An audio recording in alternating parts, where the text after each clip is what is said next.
Hey, what's up guys? My name is Muhammad Fakier and I have not spoken to you guys in a while. Did I miss you? Maybe. So I am back and this is the Mazda CX-5 because it's of the bigger CX models within the Mazda SUV range.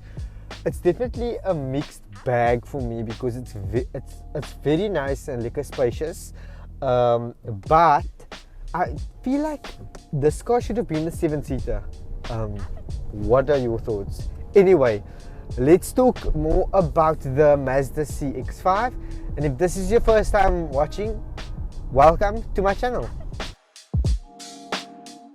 Now the Mazda CX-5 comes in 3 grades. The entry-level model is the active, and then just as before, then you get the middle one, which is this one, the dynamic, and then the top spec is the carbon edition, which is really like all of the very nice extra facelift. This is definitely a sweet spot because obviously this being a luxurious SUV and larger SUV, regardless you're still going to get a good spec for the middle or even the entry level, although I prefer this one because the entry level model costs around 564,000 rand. The dynamic model, this model, middle one, around 601,000 rand, brand new that is. The one that I reviewed 2 years ago, so that would be 2022, that had 502 liters of boot capacity, and this year 2024 we've got 533 liters of boot capacity. Now that's a very sizable boot, and as you can see I have a decent size boot in here. You could fit in your prams, but I do feel that you could have fit in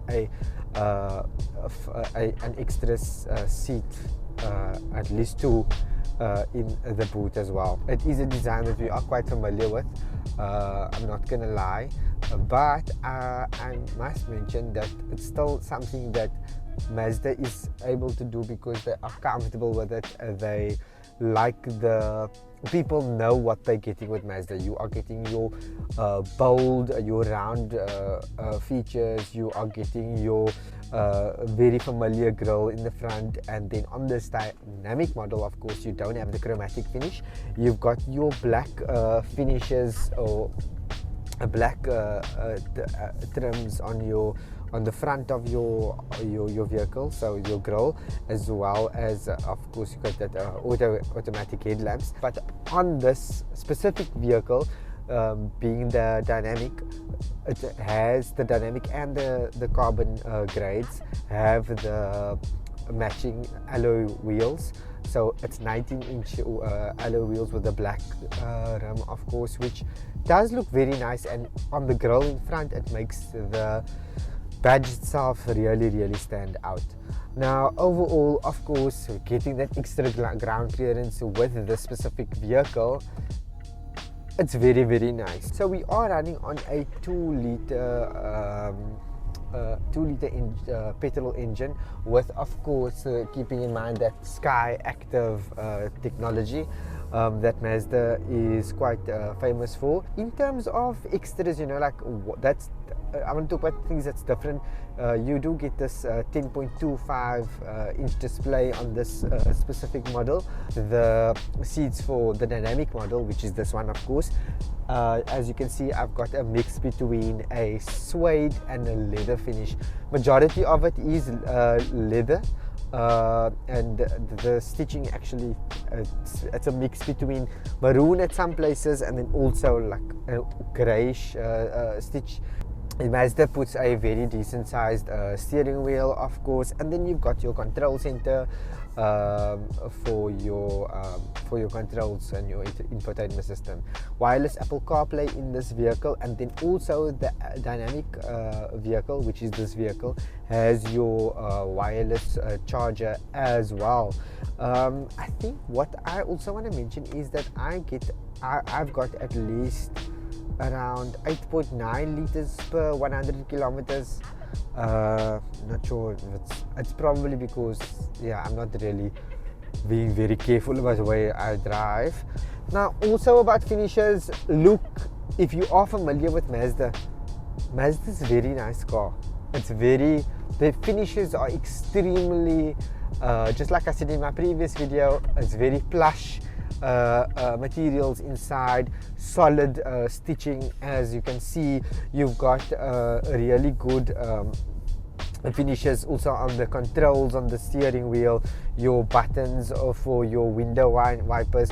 You've got folding power mirrors. You've got a power tailgate. Whoops, sorry, a power tailgate on this dynamic model, which I also really like.